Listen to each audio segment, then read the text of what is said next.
la tentation et le péché symbolisés par le serpent. Il convient de faire une distinction entre probation et tentation, malgré qu'ici, elles apparaissent comme deux aspects de la même transaction. C'est subtil, hein? Même dans le grec, le mot pérasmos veut dire tantôt tentation, tantôt épreuve. Il est utilisé par Dieu. Dieu éprouve, mais Dieu ne tente pas. Tenter, c'est inciter quelqu'un à faire quelque chose d'immoral.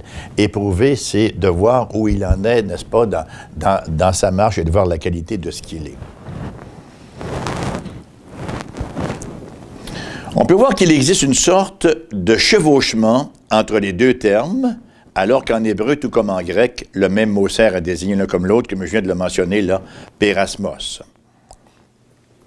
On peut dire que ce qui, du point de vue de Dieu, est une probation, est une épreuve, est utilisé par le malin pour y injecter un élément de tentation.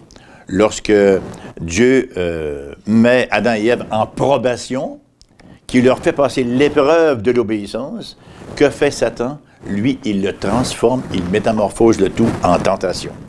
Il incite à. Alors, la différence consiste dans le fait que le but de la probation est pour le bien, alors que celui de la tentation, ça va de soi, c'est pour le mal. Mais les deux font usage du même matériel. Il importe, bien sûr, de ne pas impliquer Dieu dans la tentation, comme on le voit en Jacques 1,13. Hein? Dieu ne peut être tenté et il ne tente lui-même personne.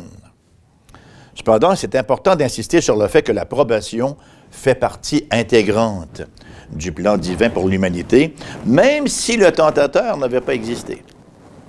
L'homme aurait tout de même été soumis à quelque forme de probation.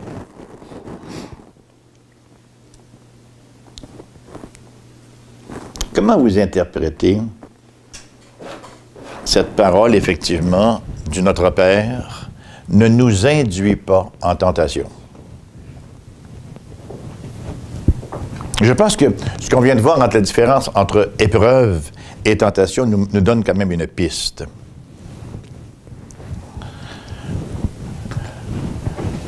Prenons un exemple dans les Proverbes 30. Ne me donne ni richesse ni pauvreté, de peur que, dans la richesse, je n'oublie le nom de mon Dieu, et dans la pauvreté, je ne sois tenté de voler. Ce sont deux épreuves qui peuvent devenir des tentations, comme le dit l'auteur. Ne permet pas à l'épreuve de devenir une tentation. Hein?